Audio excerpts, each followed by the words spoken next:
মুখমণ্ডল থ্যাতলানো যুবকের বীভৎস লাশ উদ্ধার। বাংলাদেশি যুবকের সঙ্গে 7 পাকে বাধা পড়লেন চীনা তরুণী। অ্যাম্বুলেন্স থামিয়ে তল্লাশি, 28 কেজি গাঁজাসহ 2 মাদক কারবারি আটক। তিতাস নদী দখল মুক্ত ও দূষণ রোধে সমন্বিত উদ্যোগ। কুয়াকাটা সৈকতে মৃত জেলি ফিশের স্তূপ, বিপাকে জেলেরা। আমন্ত্রণ জানাচ্ছি বাংলাদেশ প্রতিদিন সারা দেশের সব খবরে।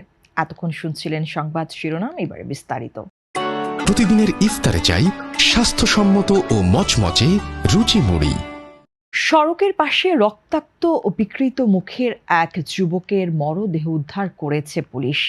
সোমবার সকাল 10টার দিকে মাদারীপুর সদর উপজেলার কালিকাপুর ইউনিয়নের দক্ষিণ দুধখালী এলাকায় স্থানীয়দের খবরের ভিত্তিতে অভিযান চালিয়ে লাশটি উদ্ধার করা হয়। পুলিশ ও স্থানীয় সূত্রে জানা গেছে, সকালে পথচারীরা সড়কের পাশে রক্তাক্ত অবস্থায় এক যুবকের মরদেহ পড়ে থাকতে দেখে তাৎক্ষণিকভাবে থানায় খবর দেন। ঘটনাস্থলে পৌঁছে মাদারীপুর সদর মডেল থানার একটি দল লাশ উদ্ধার করে। পরে ময়না তদন্তের জন্য মরদেহটি মাদারীপুর 250 শয্যা জেলা হাসপাতালের মর্গে পাঠানো হয়। সদর থানার ভারপ্রাপ্ত কর্মকর্তা আবুল কালাম আজাদ জানান, নিহতের মুখমণ্ডল থ্যাতলানো ছিল এবং শরীরের বিভিন্ন স্থানে আঘাতের চিহ্ন রয়েছে। প্রাথমিকভাবে ধারণা করা হচ্ছে, রাতের কোনো এক সময়ে দুর্বৃত্তরা তাকে হত্যা করে পরিচয় গোপনের উদ্দেশ্যে মুখ বিকৃত করে লাশ ফেলে যায়। নিহতের পরিচয় শনাক্ত এবং ঘটনার সঙ্গে জড়িতদের গ্রেপ্তারে পুলিশের একাধিক টিম কাজ করছে বলে তিনি জানান। ভিন্ন দেশ, ভাষা ও সংস্কৃতির সীমা পেরিয়ে অবশেষে বিয়ের বন্ধনে আবদ্ধ হলেন চীনা নাগরিক ক্রিস হুই ও বাংলাদেশি যুবক সুকান্ত সেন। রোববার রাতে রাজনগর উপজেলার কামারচাক ইউনিয়নের বিষ্ণুপদ ধাম মন্দিরে হিন্দু ধর্মীয় রীতিনীতি মেনে তাদের বিয়ে সম্পন্ন হয়। বর সুকান্ত সেন টিকরপাড়া গ্রামের বাসিন্দা এবং প্রয়াত স্বপন কুমার সেন ও শিল্পী রানী সেনের ছেলে। কনে ক্রিস হুই চীনের সাংহাইয়ের বাসিন্দা। বিয়ের অনুষ্ঠানে শতাধিক অতিথি ও স্থানীয় সনাতন ধর্মাবলম্বীদের উপস্থিতিতে 7 পাকে বাঁধা পড়েন এই দম্পতি। পরে সুকান্ত ক্রিসের সিঁথিতে সিঁদুর পরিয়ে দেন। এর আগে গত বৃহস্পতিবার হজরত শাহজালাল আন্তর্জাতিক বিমানবন্দর থেকে হেলিকপ্টারে করে কনেকে নিজ বাড়িতে নিয়ে আসেন সুকান্ত। এ নিয়ে এলাকায় ব্যাপক আলোচনা সৃষ্টি হয়। 21 ফেব্রুয়ারি গায়ে হলুদ অনুষ্ঠান এবং 22 ফেব্রুয়ারি মূল বিয়ের আনুষ্ঠানিকতা সম্পন্ন হয়। জানা গেছে, 2018 সালে উচ্চশিক্ষার জন্য চীনে যান সুকান্ত। সেখানে মাস্টার্স সম্পন্নের পর ক্রিসের সঙ্গে পরিচয় ও পরে প্রেমের সম্পর্ক গড়ে ওঠে। 2025 সালের 12 ফেব্রুয়ারি চীনে তাদের বিয়ের রেজিস্ট্রেশন সম্পন্ন হয়। পরে বাংলাদেশে এসে পারিবারিক ও ধর্মীয় আনুষ্ঠানিকতার মাধ্যমে বিয়ে সম্পন্ন করেন তারা। বিশেষ চেকপোস্টে থামানো একটি অ্যাম্বুলেন্স থেকে 28 কেজি গাঁজা উদ্ধার করেছে পুলিশ। এ ঘটনায় 2 জনকে আটক করা হয়েছে। সোমবার ভোর 4:30টার দিকে বাঞ্ছারামপুর উপজেলার আইয়ুবপুর ইউনিয়নের করইকান্দি ফেরিঘাট এলাকায় অভিযান চালানো হয়।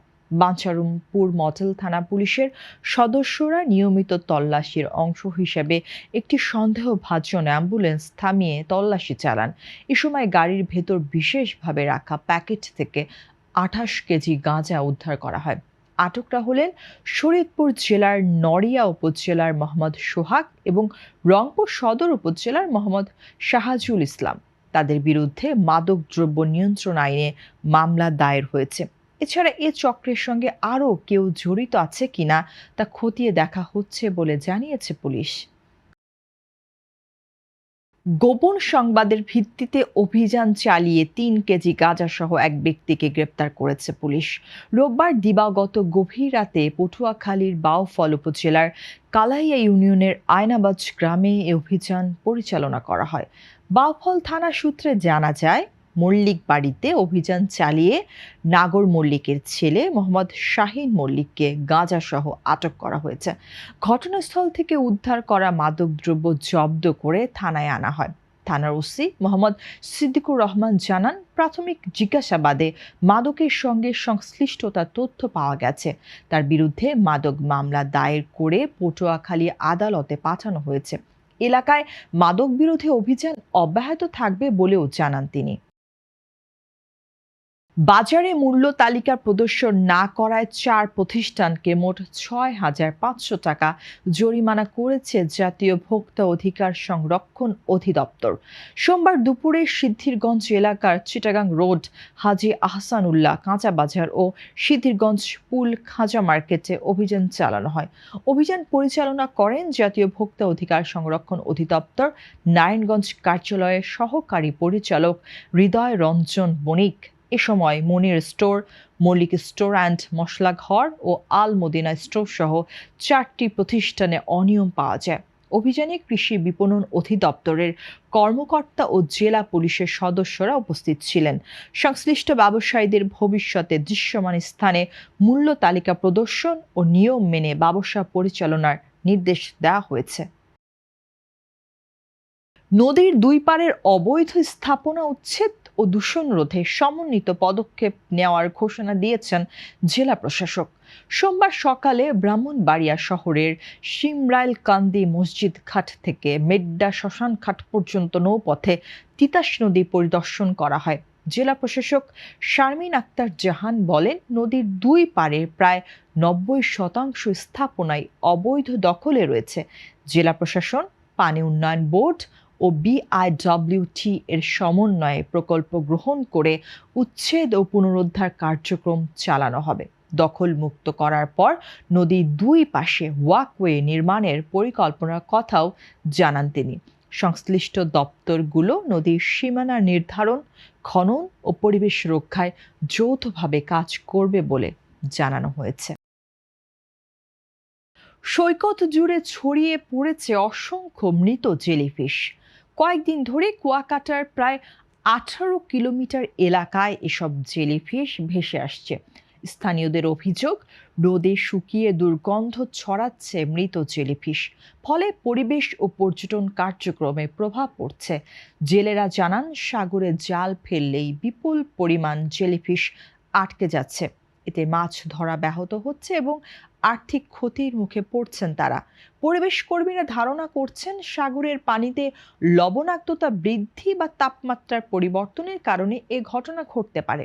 তবে সংশ্লিষ্ট কর্তৃপক্ষ এখনও মৃত জেলিফিশ ভেসে আসার নির্দিষ্ট কারণ নিশ্চিত করতে পারেনি। বিষয়টি নিয়ে অনুসন্ধান চলছে। দর্শক, এই ছিল এখনকার মতো সংবাদ।